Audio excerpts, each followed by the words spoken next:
Hey guys, Sam from Manfa's makes and Moose Mike. yay! Welcome back to all my returners and hi to any newbies. It's so great to have you here. Please do stick around a while. And if you like what you see, give us a thumbie. They are free and they really, really help. So please try and remember your thummies. Anyway, we have Mike today, and that is because we did a thing that doesn't happen very often. Let me explain. So, last week I hinted at the fact that Mike and I were going to go on a day date together, which only happens once in a blue moon. Now, there are several reasons for that. Mike and I are currently in a stage of life where it's busy, guys, ridiculously busy. We both now work full time. A couple of years ago, that wasn't the case. We were able to do a lot of videos together. We were able to do a lot more together as a couple and as a family because circumstances were different. But in the last year and a half, I have upped my work schedule to being back to full time, as you guys know. Which means Monday to Friday, Mike and I are just work. And then when we get home, it's sort everything out that needs to be sorted, get some food in our face, go to bed and repeat.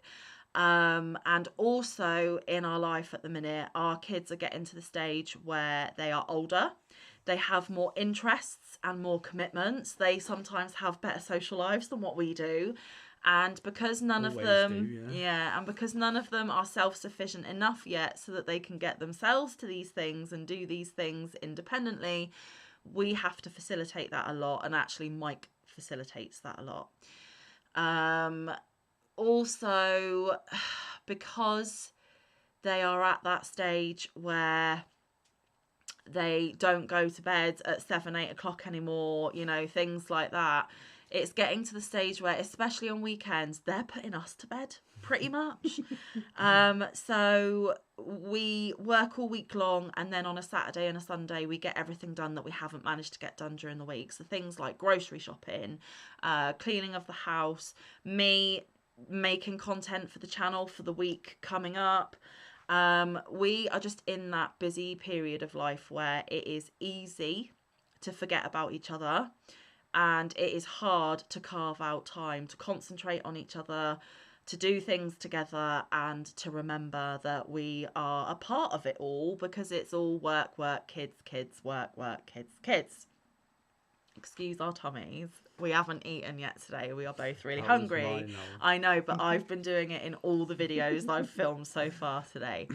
So basically what we're saying is we really have to make an effort to carve out time for each other. And that has meant that there has been some tricky moments over the past year and a half as well. But we are doing our best to rectify that, and we are trying to invest in ourselves a little bit more. So, long story short, we decided to go on a day date. I had planned it. Mike had no idea what we were doing, where we were going.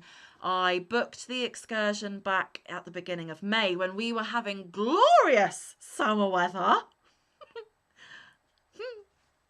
There's more to come on that in a minute. And I thought it would just be something different. It's something fairly local. It's something different that we wouldn't do on a regular basis. It ticks it off the list of things that are available to do locally to us. And it would mean that it is just us because none of the kids would have been interested in it at all. The boys were with their dad-ish, kind of. Won't go into the boring logistics of that, but that's how it turned out, long story short. And Mike's daughter is now at the stage where she can be left a little bit longer independently in order for us to carve out a few hours together. So I booked it, I paid for it 3-4 weeks ago, and leading up to it, I wouldn't let Mike know what he was doing, where we were going. Now, Mike grew up in the area that this trip happened, so he will have a little bit to talk about after we've given you the information, what we did on the day, you know, all of that. We'll talk about how we enjoyed it, would we do it again, that sort of thing. But even though Mike grew up in the area, he hadn't actually done it officially like we did it on Saturday. I've never done it, and I only heard about it because a class in the school that I work in, they actually did it as one of their learning field trips, as you guys across the pond call them. And I thought, oh, that sounds interesting. That sounds different. Let's sign up and do it. So that's what we did. And what we did is we drove to our nearest city, which is Plymouth in Devon in the UK. My hometown. Mike's hometown, which is 30 to 40 minutes away, depending on traffic, weather, that sort of thing. And we decided to park up and get on a boat. And we got on a boat and we sailed to an island full of history and adventure. Spent, a good couple of hours over there, got on the boat back, and then we treated ourselves to kind of a lunch and dinner combined because it was really late by the time we decided to eat it. And then we came home and had a bit of a chilled afternoon and evening. So that's it in a brief nutshell. Now, the island that we did sail across to is called Drake's Island. And one of the big historical figures of our local history is Sir Francis Drake. And I don't know if any of you know much about him. I'm not going to go into details about him because it's not directly him. But the name Drake is featured a lot in our local area. I grew up in a town called Tavistock. That is reportedly his birthplace. Drake's Island. It has connotations back to him, basically. So if you want to do some further research, if you want to find out some more, Sir Francis Drake is a really interesting bloke to look into, basically. So yeah, Drake's Island. Now, I have looked on my phone at the little snapshot of history that it gives you on a website. I'm sure there's plenty more information out there. Again, if you want to do your own research, by all means go ahead, but I wanted to give you this little bit of information because this is what Mike and I read on the boat on the way to the island, so we had a bit more idea of where we were going, what it was all about, the history behind it, so that we didn't feel like complete dullards when we got there and had no idea what they were talking about. Okay. And just briefly, there is a little bit of a connection for our American friends. There is a connection with our American friends. So please don't switch off, don't get bored. I'm only going to do a brief bit on the history and then I'm going to show you lots of pictures that I took on the day and tell you what we actually got up to. So there's no yarn, no crochet, but if you want yarn, there's loads of it behind us. So feel free to just drool at that while we waffle on. Okay, so Drake's Island is situated in Plymouth Sound between Plymouth and the Cornish coast, and we currently live in Cornwall. The island started life some 400 million years ago as the fossilised remains of marine creatures which became Devonian limestone. And, fun fact, when we were there, they explained that the island that we were then stood on after we got off the boat would have originally, 400 million years ago, been near the Madagascar area of the Earth that we currently know, and it was part of Pangaea, and it split and it drifted, and that's why it's between Plymouth Sound and the Cornish coast now. So it would have been in a very much more hot tropical climate in the Madagascar area. It was part of Pangaea, it split, there was volcanic eruptions and all sorts of wonderful things. You need to go on the tour and let the men explain it to you, because I am no historian. But that is a point of interest, because where it's situated now wasn't where it originally was all those millions of years ago. A little later, roughly 300 million years ago, it was an area of volcanic activity with lava and ash fusing with the limestone to form the geology of the island. And we did actually get to see some lava lines in the rocks and things. It was really cool. The reign of Henry I saw the first mention of a building, which was a chapel on the island in 1135, although it was probably built earlier. It's not there anymore. Sorry, FYI. The island gained importance as a strategic defensive point in defending Plymouth when Henry VIII developed the English cannon, and you'll see pictures of cannons, developed the English cannon industry, which gave guns the range and power to sink enemy ships. In 1549, the island was a refuge for Protestants during the Western or Prayer Book uprising, and subsequently became a fort when the chapel was demolished and its stone recycled to construct Tudor artillery towers in 1550. In 1642, the English Civil War broke out between the supporters of the King and Parliament, and the island played a key role in helping Plymouth, which had declared for Parliament, withstand a 4-year royalist siege. After the Restoration in 1660, Charles II used the island as a state prison for 25 years, housing a couple of parliamentary, military commanders and local non-conformist ministers while it maintained its role as a fort. So it was a prison as well for some years. Just before Captain Cook's second circumnavigation of the world in 1772, the island was used briefly as an observatory and played a role in successfully testing the first sea chronometers, which solved the problem of determining longitude at sea. A major update of the defences occurred in 1860 with the building of the Palmerston casemates for Drake's Battery. These housed technologically advanced guns with the power to sink the new ironclad battleships. Further advances in technology to breech-loading guns led to more defence. The Palmerston defences were soon obsolete, and a new line of 9 gun emplacements to take the newly developed breech-loading guns were built between 1898 and 1901. The 1800s was a lively period on the island, with 34 recorded births between 1812 and 1897, a drunken duel, and an attempt at brandy smuggling. There was a lot about that. The men were very excited about that. And a mutiny by some of the garrison, amongst other incidents. The breech-loading guns defended Devonport, which is an area of Plymouth, during World War I and the early part of World War II. In 1943, 2 new gun emplacements were built to upgrade the defences. The military handed back the island to the Duchy of Cornwall in 1961. Not long after, a lease was granted by the Duchy to allow an adventure centre to be established on the island. This ran from 1963 until 1989 and saw the first water supply pipe electric cable laid from Devil's Point to connect to the main supply. The centre was home to an 11-year-old JFK Jr. for 2 weeks.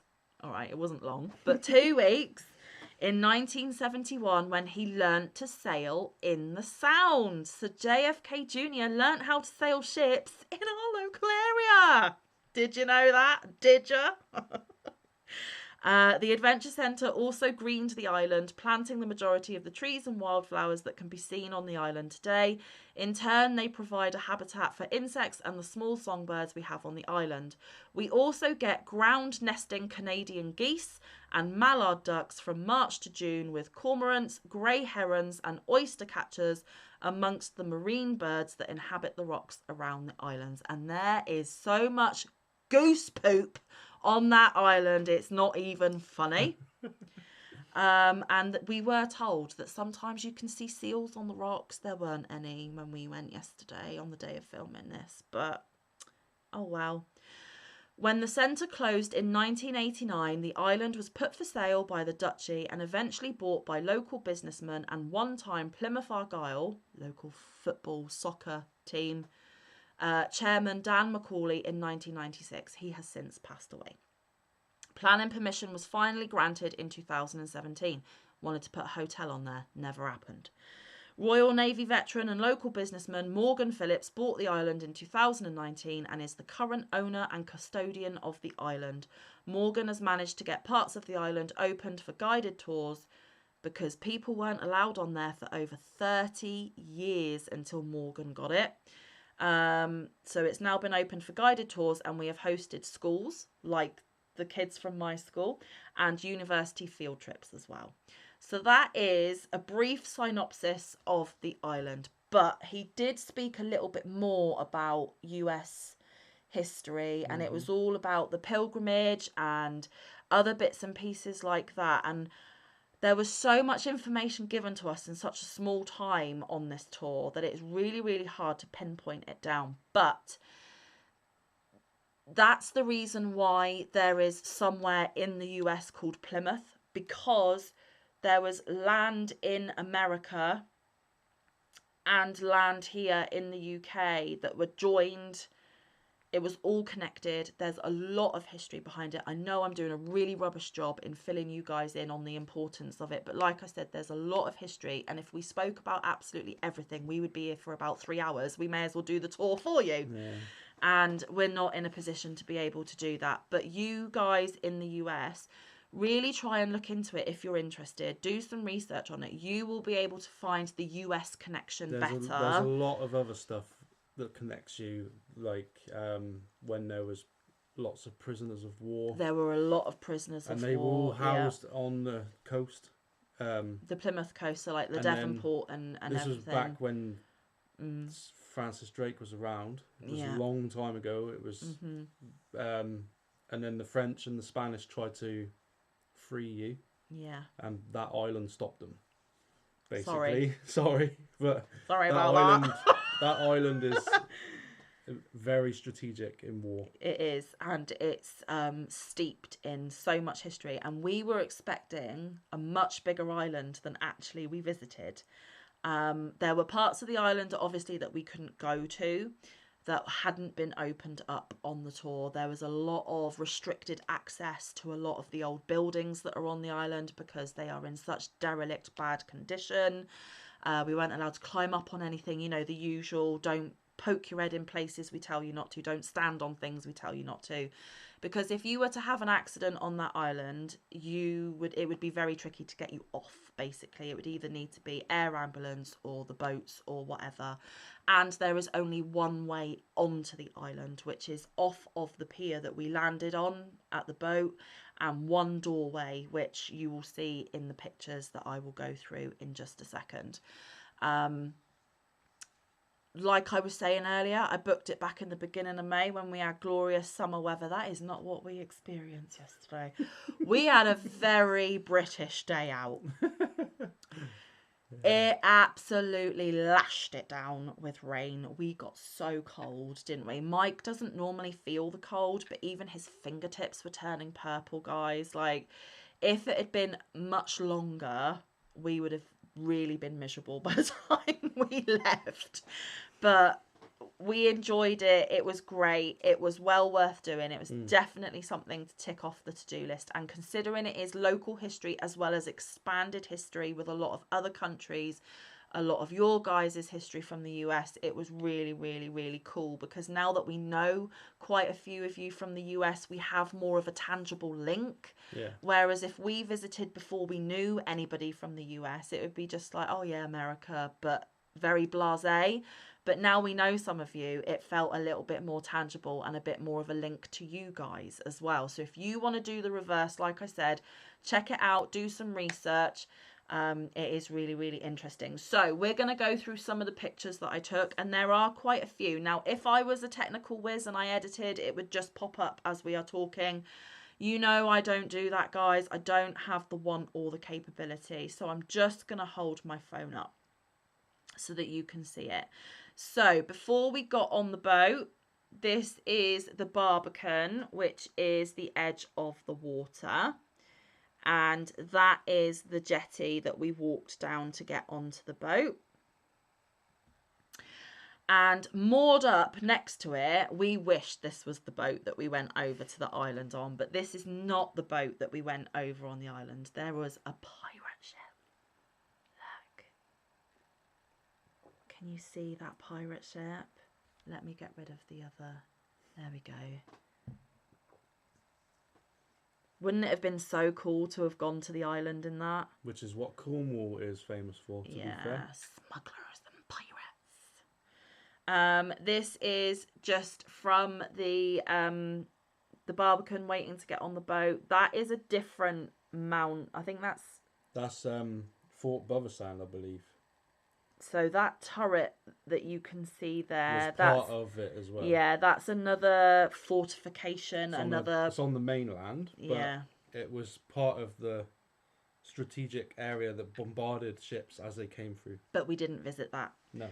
There's us two goons on the boat, Selfie. ready to set sail. We are in the boat. It doesn't look like we're on a boat, but we are in the boat. That's just the glass window behind us.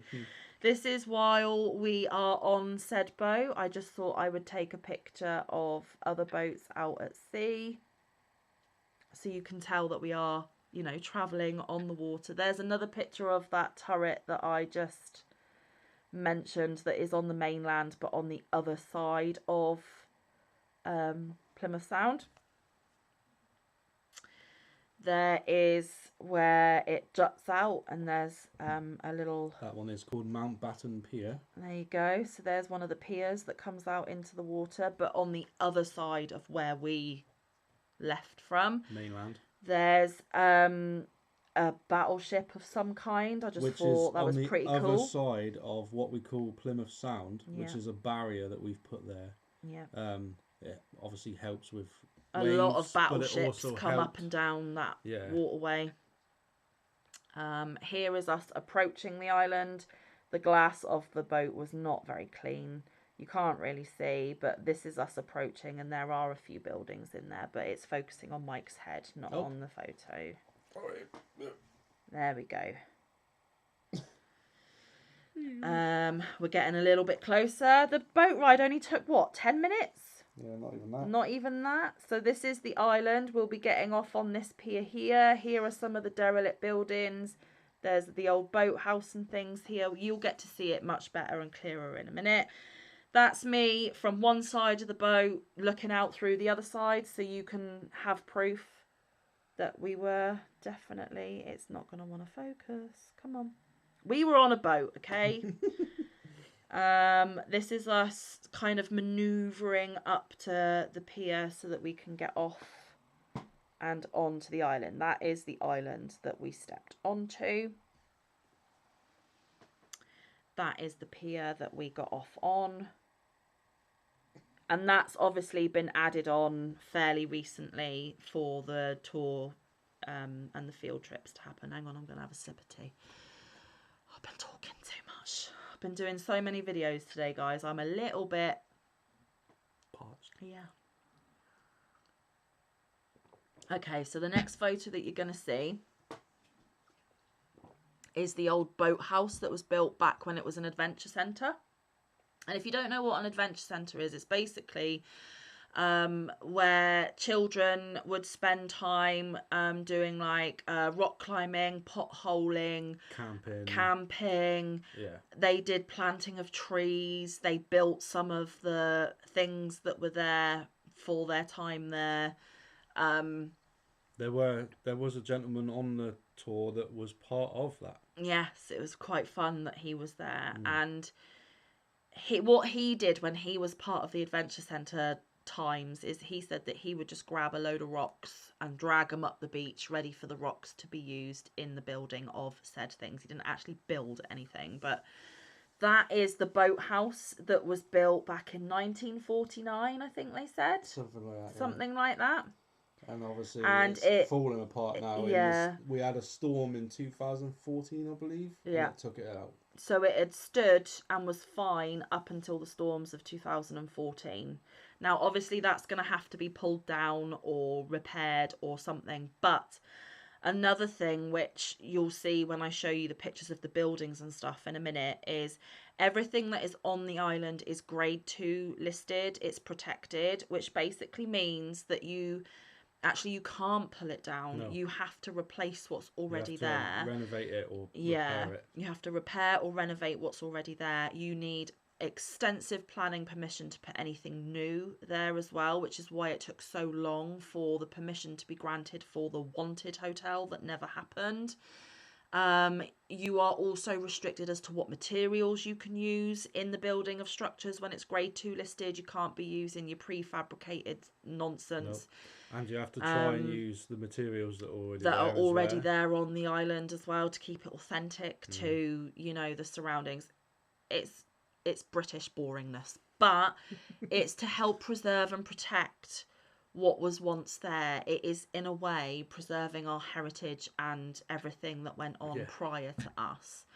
So there is that. So those are the buildings that I was telling you about. That's a picture of them from down on the beach. The lighting isn't great. You'll be able to see them a bit closer in a second. And that was from the Adventure Centre days, those buildings. But I'll tell you about that in a minute. That's just a viewpoint from the pier, just looking out, across Plymouth Sound. Another just general view from the pier. There we go. That pier eventually will be replaced as well. The guys were talking about that. The first pictures that I showed you where we walked down to get on the boat, they're going to put one of those on the island eventually, a floating one. The way the currents are. The tides and things. He was saying that spring tides can be as little as 80 centimetres deep, but it can go as deep as 8 foot, which I know are measurements that you guys don't use, but it goes from one extreme to the other basically. And if it was a floating pontoon jetty or pier, it would be able to handle those vast differences in the level of water around the island, whereas that static pier constantly needs maintaining, constantly needs replacing bits, because obviously over time it wears out, it erodes, it's not maintainable. So eventually there would be one of those floating ones like the one that we got onto the boat on. There is a picture of us all waiting on top of the pier to start our tour. That chap there with the white hair, he was one of the tour guides, and behind him is one of the fortification walls that they were talking about. We didn't actually go along there, I don't think. No, we got up to there, didn't we? And we couldn't go any further that way. I think we went underneath that, though. Yeah. So this is the only doorway or entrance onto the island from the beach. There it is. And that wasn't always there. No, it wasn't. It just used to be a path. Yeah, that path you see next to it was always there. Yeah. But they built that wall to make it harder for people to get on.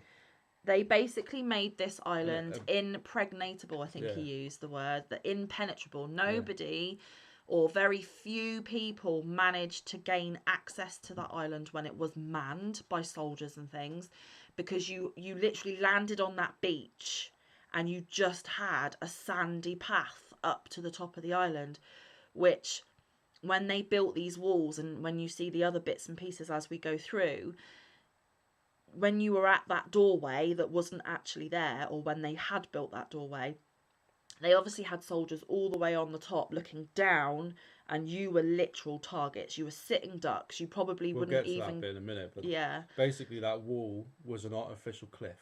Yeah, but what I'm saying is if they tried to get to that wall, even if they were stood there, they were still being shot at before they even got into the next bit that I'm going to show you. So if you weren't shot dead there, the next bit, you definitely, quite highly probably, would be shot at the next bit, and you wouldn't get any further.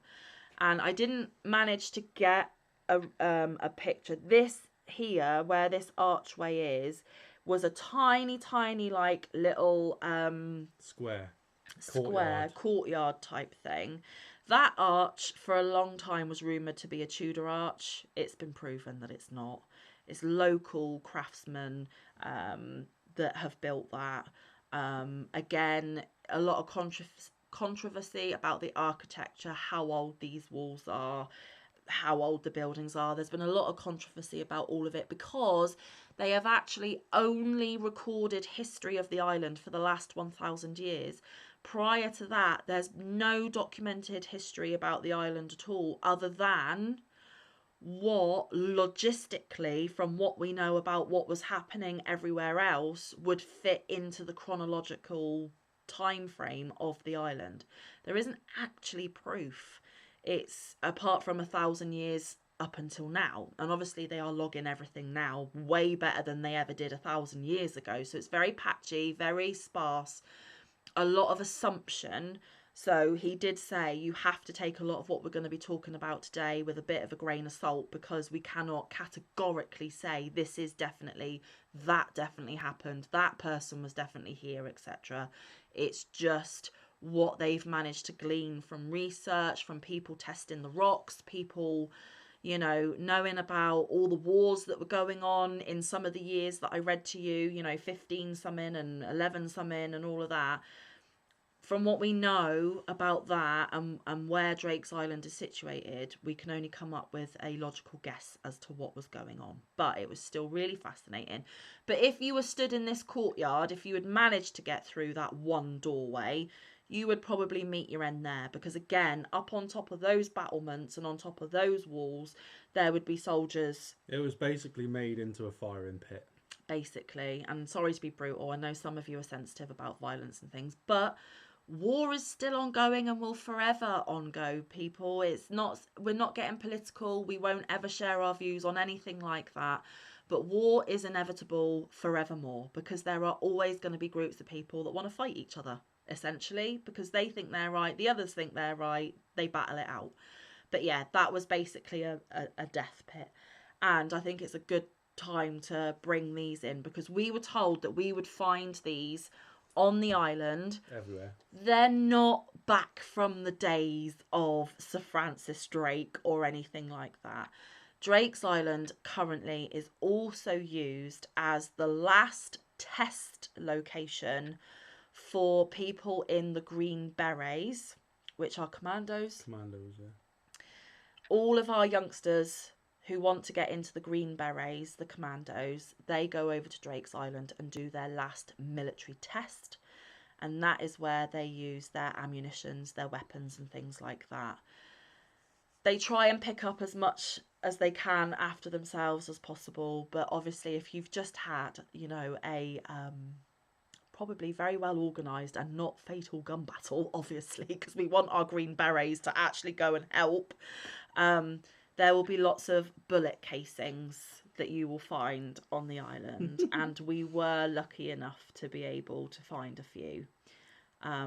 Really hard to find to begin with, and then when we got into looking for them, we managed to come across a fair few. Now, I was the first to find one, and that was because I got a little bit bored of what the tour guide was telling us about, because it was the gun bit. That was the bit he was most interested in, but I'm not a big fan of violence or war or guns or killing or death or anything like that. So while he was rambling on about the cannons and the guns and why they were built in the way that they were built and straight lines and curves and, yeah, boring to Manfa, I was poking around on the floor looking for these. And this one, I only just managed to find because I thought I was looking at a huge pile of goose poop, which I was, and that it was only goose poop.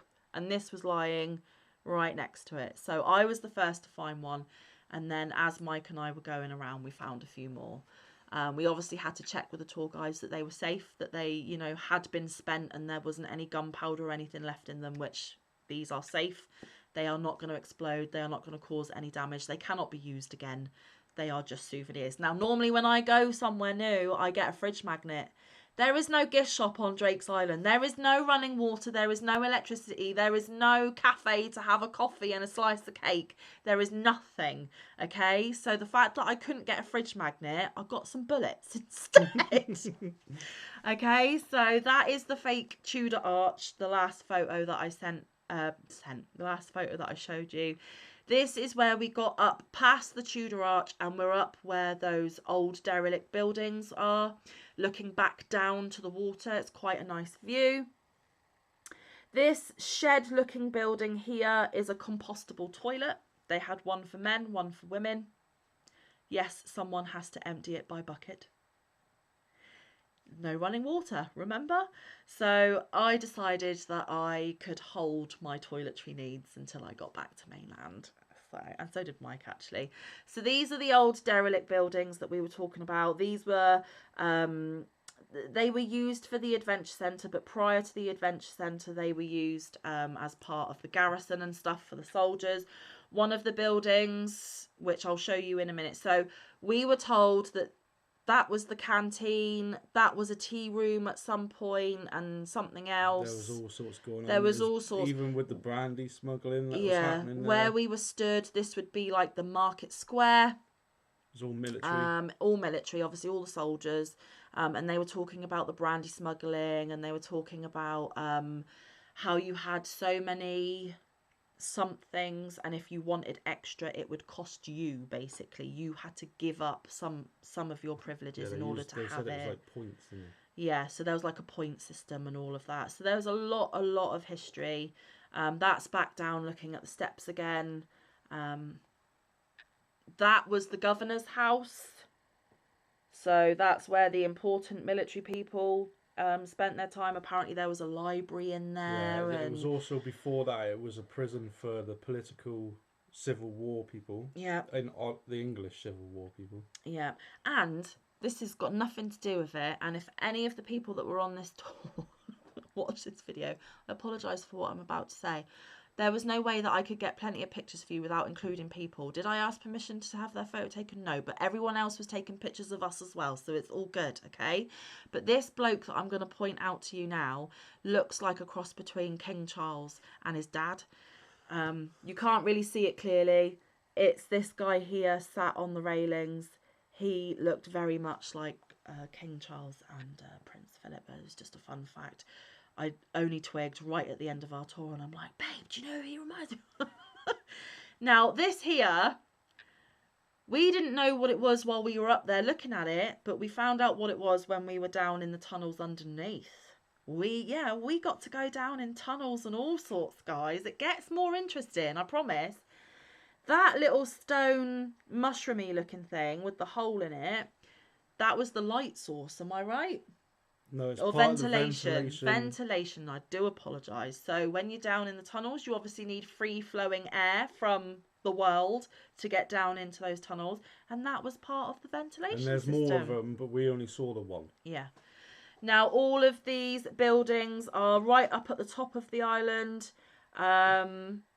Gun stores and things. Was it guns? It's where the guns were situated. So that was when it was cannons. Yeah, that was all the cannon casements. strategically placed along the edge of the top of the island. That's what I'm talking about. This is where he gets into straight lines and curves and all of that malarkey. But there were 9, I believe. There was a couple of rooms there as well on top that were like elevators.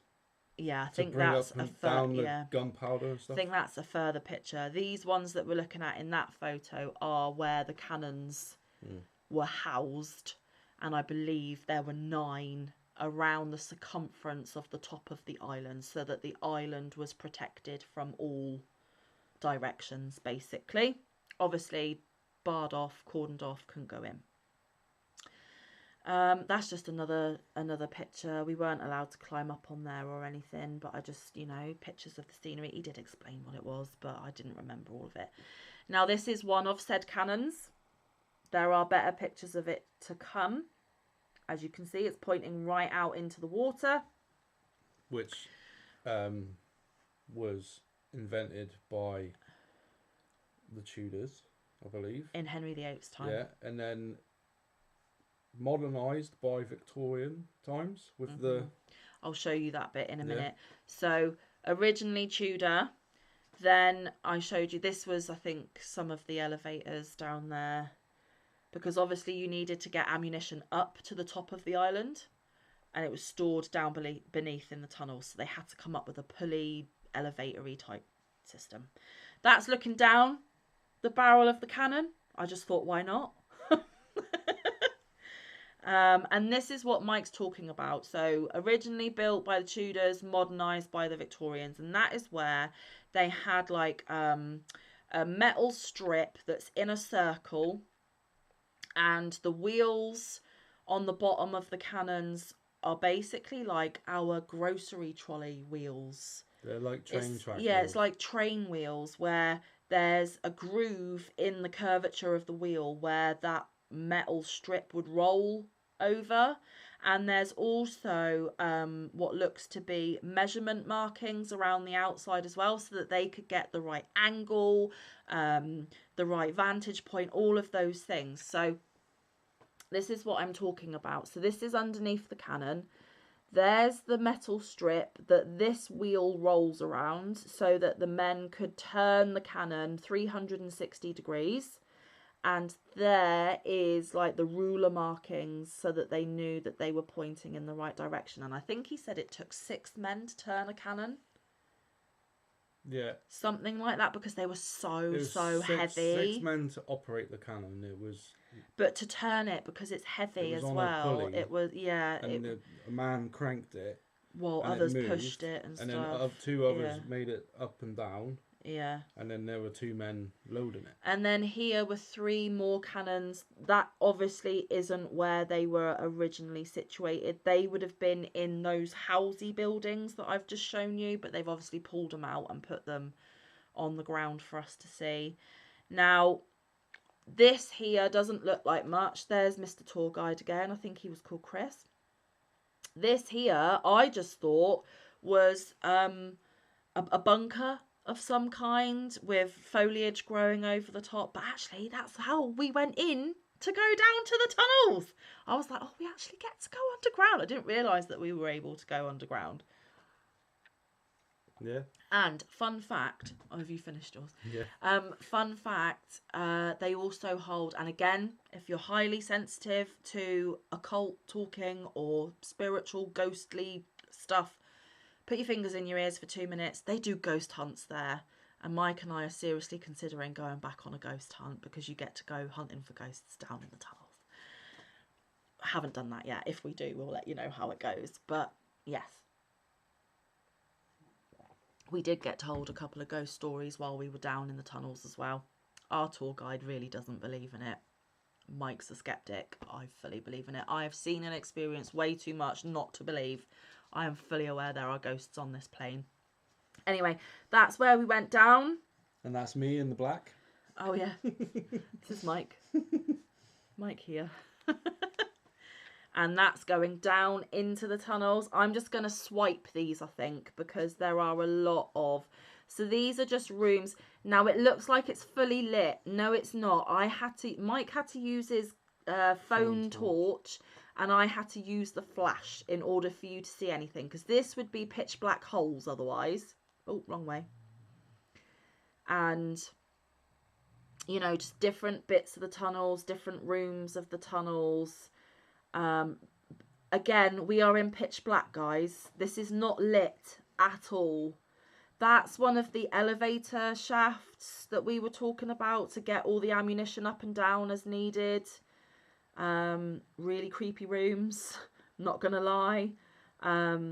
That's one way out, steps out of the tunnels, but we carried on going down through the tunnels. Look at that for a creepy picture. I mean, no thank you. I was a little bit twitchy down there, a little bit jumpy, wasn't I? What actually is that? Oh, that's one of the elevator shafts again. That is where one of the floors of a room has fallen through, and you're in the tunnels, beneath the tunnels that we were allowed in. There were further tunnels, but we weren't allowed to go all the way down. Now, isn't that like horror movie picture style? Like, obviously leftover stuff from when they were being used and things, but that was a particularly creepy room. We're coming out of the tunnel now. We're back out into the fresh air. This is again more, I want to say just like garrison, like, you know, where more guns and things would have been placed. I can't really remember. I think when we got up to the top here, he was talking about people inventing a proper maritime watch for certain things. And this was basically this is the topmost vantage point where you can see pretty much the whole of the water that surrounds the island from every direction. So this would be where, you know, you'd have your lookouts and things. And he was saying when we were up there, there was a point on the other side, the Cornish side, that's still attached. Yeah. And at some low tides, you could possibly walk all the way across. But you need to be quick. Yeah. So again, we're still up top and we're looking down at those buildings that you saw at the beginning. Oh, it rained, and it rained really heavy. We got so soggy and cold. Now we're going to go down into more tunnels, I think. This is where they were talking about magazines and stuff. Rock climbing part. This is left over from the Adventure Centre days. This was the actual climbing wall that children, you know, did this activity. And I'll swipe again. They would climb up this wall, go across the arch, and then back down. And he was saying no ropes, no anything like that back in the day. That's how it was in the 70s and 80s. But yeah, that's the rock climbing experience for the children back then. Health and safety nightmare. These rooms, I was getting a little bit cold and a little bit disinterested at this point. Those rooms there were basically where the modern guns were placed. Okay. Yes, because there were shuttered windows. They had armor plating on the front, and it was just basically for like World War II, I believe. There's another gorgeous limestone staircase. We don't know where it led to because we weren't allowed in there. These are the rooms that we were just talking about. They go all the way up the side of the island. Behind this gentleman here is the where the gun was placed, where the gun was pointing out of the window, and where it's shuttered with metal shutters. Also, you see the ceilings curved in multiple directions. Yeah, that was so if the front of it got blasted, it was engineered to send the shockwave out, and it wouldn't cave in. There you go. See, Mike knows about the guns and the blasts and the explosions and stuff. This that I'm showing you, where's my finger? On the floor here would be where one of the guns were turned again, a bit like the cannon back up on the top. That was just showing you that, again, ventilation shaft. You could look all the way up to the blue sky. Well, not blue sky, the rainy sky. This one here, the floor's caved in. They do get a lot of people in the local area even now try and break onto the island. They always keep trying to come up here because it's broken, and that's how they can get onto the island. Even Chris, the tour guide, was saying they don't mind people actually breaking and entering because it clearly shows that they've got an interest, but it's the graffiti, the littering, the vandalism that they mind. So they've blocked this off as best they can to stop people getting on. This up here, he was saying back in the Adventure Centre days, it was used as a film studio. Lots of people came over and did some filming on the island. Again, I didn't really pay much attention. Mike got in the way of the camera. I think we're back down in tunnels again. Yeah, we're back down in tunnels again. So lots of creepy spaces. These tunnels were where all the ammunition was kept.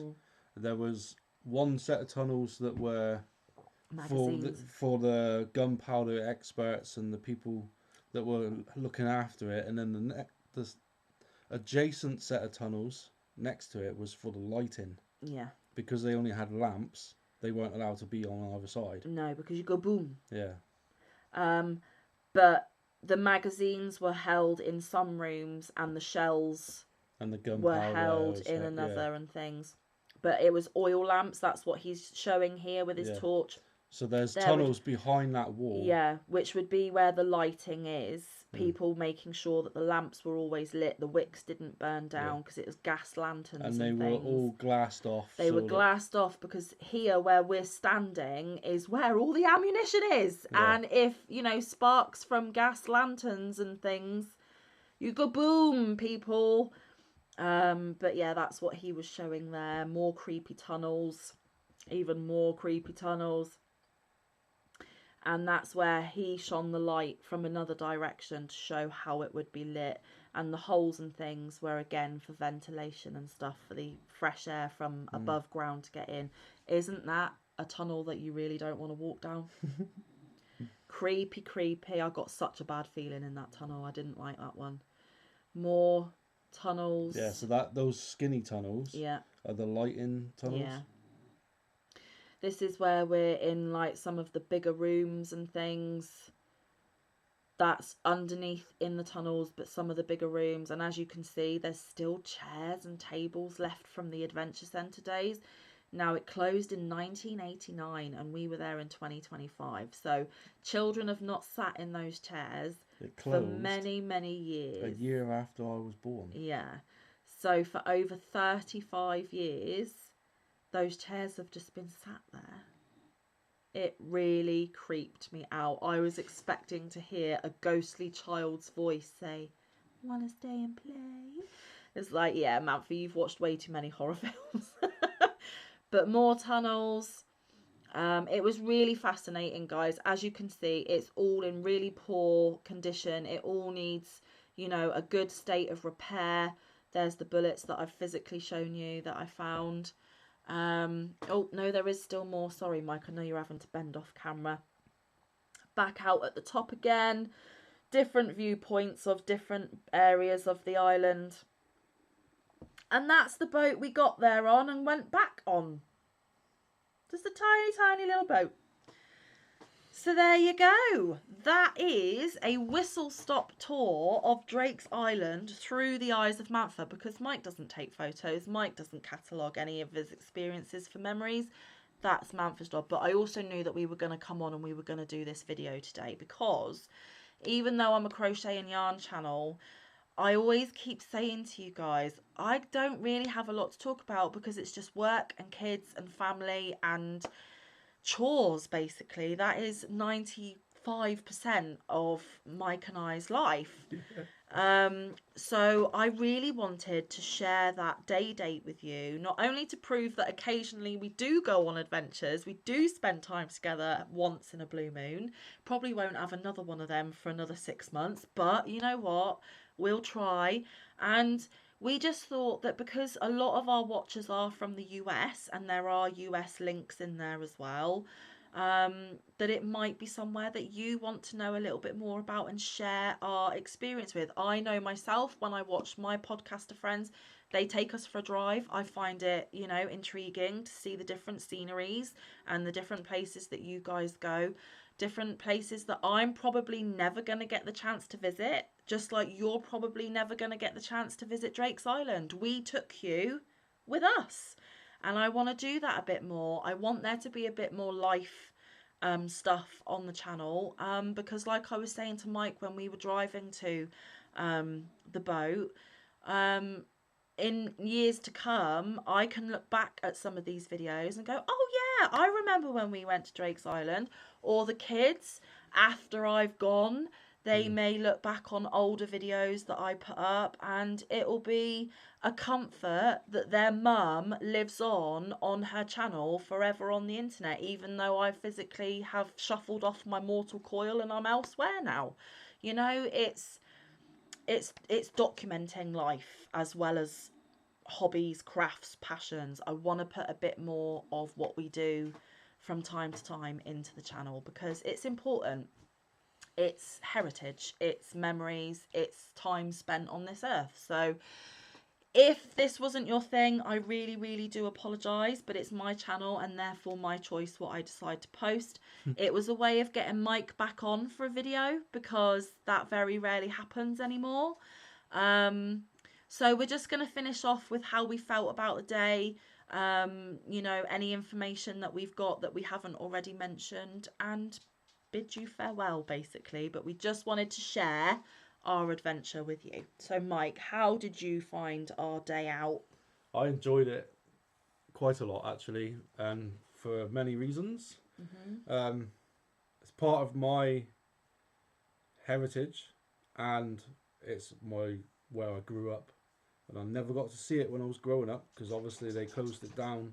Yeah, we couldn't go on it for 30 years, so so this is the first time I got to actually see the island. Yeah. That I've seen multiple times. You can see it from the mainland, and I didn't realise that island was the island we were going to, because my geography is rubbish. So it's part of my local history, but also part of heritage, I suppose. I haven't looked into it properly, but on my mum's side of the family, they've been in Plymouth a long time, like going back generations. So I would imagine they were at least part of the adventure place, and possibly further than that. So there's part of my history in there. Yeah.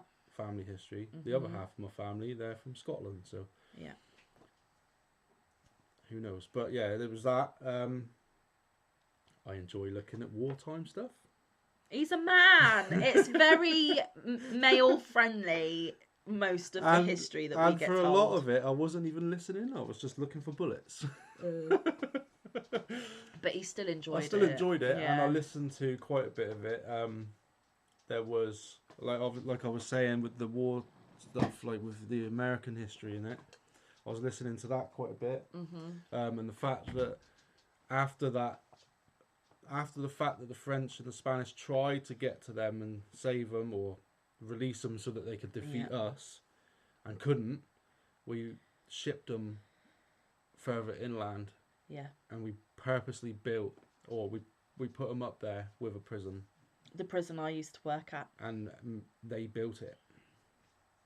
We made them build it. We made them build the prison they were going to be housed in, which sounds absolutely barbaric but they and were prisoners horrific. of war, but that's just how it went. I'm pretty sure on the other side, you would have had something like that with us as well. But yeah. But see, that's another link for me. Sorry to butt in, but that was another point of interest and a link for me, because I did actually go and work at that prison for 6 months. I was actually, and even when I was there, we were told about the American prison of war graves that are still on site at that prison.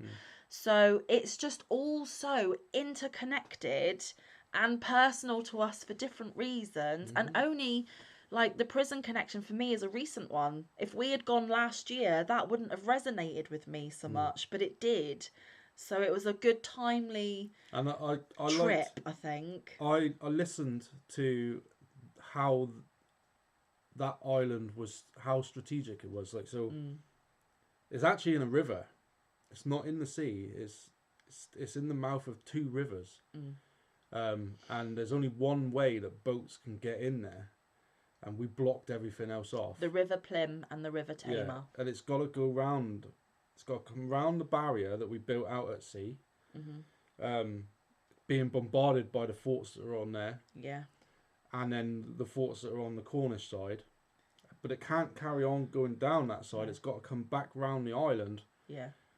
Because... Which means once you're trapped and you're in, you're probably not ever going to get back out. Because that is the only way a boat can get around, because it's the deepest part. And that is why battleships still take that route and position themselves in the Sound, because it is still, it's a weakness in the fact that if they get in and they're really, heavily manned, it could cause an issue for Plymouth and the surrounding areas, especially if it's, I don't know, the Russians or something. I don't know. Again, I don't want to get into political stuff, but it still needs to be guarded a little bit, and it still needs to be what Mike's saying, that when you're in, it's hammered. One way in, and you're getting hammered from all vantage points, from the island, from the mainland, in every direction, that the likelihood of you being able to go back round the other side of the island and get out is very minimal. No.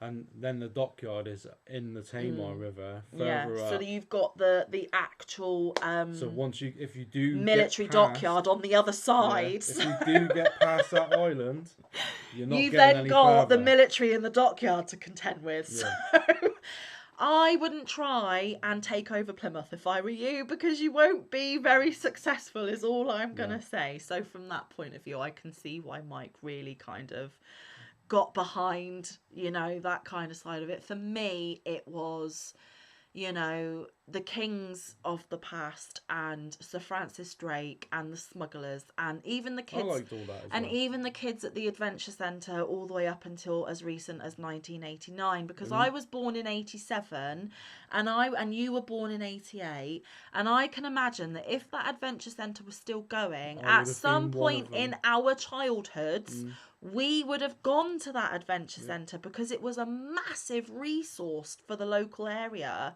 a really good moneymaker until they went bankrupt. As well. It was backed by the community, it was backed by the local council. It really was like a hive of opportunity for the youngsters in Plymouth and surrounding areas. And because I grew up in Tavistock, I was one of those surrounding areas that I reckon, if it had just gone for a few more years, Mike and I would have had hands-on experience and the opportunity to be part of that Adventure Centre. And there is a part of me that went, because when you hear about these things just stopping just as you are, getting into the world and things, it's like, dang, that would have been so cool. And in the summer holidays, I'm pretty sure they would have done packages for parents, to entertain their children over on the island, while they were out of school and stuff. So, but these things happen. I mean, there's probably stuff that our kids will never get to do that we did. And that is the cycle of how things adapt and adjust and things.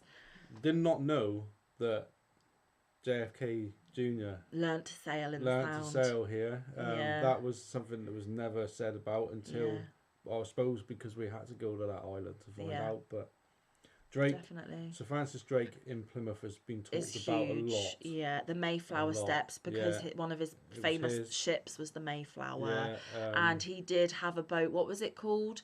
Was it the Pilgrim, and then it turned to the Golden Hinds? Turned into Golden Hind. And there's A lovely story about his wife all and those stuff. names Yeah. are part of Plymouth. Yeah, you've got the Golden Hind pub. There's pubs called the Golden Hind. And the Pilgrim. The Pilgrims and we actually call our football team the Pilgrims. I thought that was rugby. No. No? Oh, okay. Well, see, I don't know about sport. But, like I was saying, Drake, the name Drake, the history of Drake, things that we've just touched on there, is just everywhere in our local area. So it just kind of put a few pieces of the jigsaw puzzle that we were unaware of into the picture as well, because you only get taught what you get taught at school, unless you are massively like into your history and you do your own research and your own looking into things, or you go to places of interest like this. Do you actually learn about it? And like I was saying to Mike on the way on our day trip, was when you live somewhere, you always tend to go and find things to do out of your local area. You want to travel over there and do that. You want to go up there and do that. You want to go down further into Cornwall and do that. You kind of neglect what's right on your doorstep a lot of the time. So for me, it ticked a lot of boxes in quality time as a couple, just Sam and Mike. We weren't mum and dad. We weren't somebody's son and daughter. We weren't somebody's grandchild. We weren't an auntie and uncle. We weren't our roles in our job. We were just Sam and Mike for the day. We carved out precious time for each other, which is needed more and more in these busy times. It was something slightly out of the ordinary. Normally, if we do carve out time for ourselves, it's the cinema or bowling or a meal out, you know, the norm dates that couples go on, which are lovely and we will still do. But I just wanted something a little bit different, and I think it ticked the box because we even had to get on a bloody boat, guys. So like I was saying about the local area, we always want to explore outside of our local area because that is new and exciting and things the unknown. But actually, if you look on your own doorstep, there is a lot that you can experience that you don't know about, even though you should, because you grew up there. Do you know what I mean? So for me, it was just something different, something to tick off the list. A day of just us being Sam and Mike. And like I said, we topped it off with a late lunch and, you know, a chilled Saturday afternoon into the evening, which we never, ever get. So no. I enjoyed it. If the weather had been better, it would have been even more enjoyable, but you can't help the British weather. It is what it is. It is what it is. The icing on the cake would have been if I had seen a seal, but I didn't. But other than that, I just felt it was interesting. I learned a lot. It was something different. It got me out of my comfort zone. It got us out of our routine, and we were just in just nature had as had well, an enjoyable day. And I had the best night's sleep I've had in a long time last night. I'm not even gonna lie to you. You're obviously seeing this on Monday. We're filming this on Sunday, so Saturday night I slept like a baby. It was well needed. But yeah, I think that's everything I have to say on it. Have you said everything you wanted to say? But yeah, just time together. It's so precious. And if you're watching this and you relate to what we're saying about being in a busy part of your life where it's really easy to forget the other one, just every so often try and engineer a day. And if it's only once every 6 months, still try and do it, because it's really important, guys. You get so sucked into your job role, you get so sucked into paying the bills and doing the chores and sorting the kids, and daily life takes over. It's natural, it does. You have to make the effort for each other. You have to carve the time to just be, and we need to do it more often, and hopefully we will going forward. So on that note, we hope you had a lovely weekend that's just gone. We hope you have a lovely week ahead. It's been lovely having you back again. And if we do more day adventures, Mike will have to come back and give you his opinion on those as well. So that's another reason why we need to do it a bit more often. Yeah. Right, guys, we're going to let you get going. We've kept you for over an hour. I hope you had a good project and a decent drink to get through all of that. And again, if it wasn't your cup of tea, I'm sorry, but this is my life, and I don't just crochet 24/7. So there we go. Have a great week ahead. I love you loads. Please come back tomorrow for a book look. And until then, stay safe. Be kind. Look after one another. Get some good quality time in with your loved ones. Stay moosey. Get some good quality crafting time in. We will see you in the next one. Or around the YouTube streets. I remembered the order! Yes! Bye, guys. Love you loads. Bye. See you soon. Love you.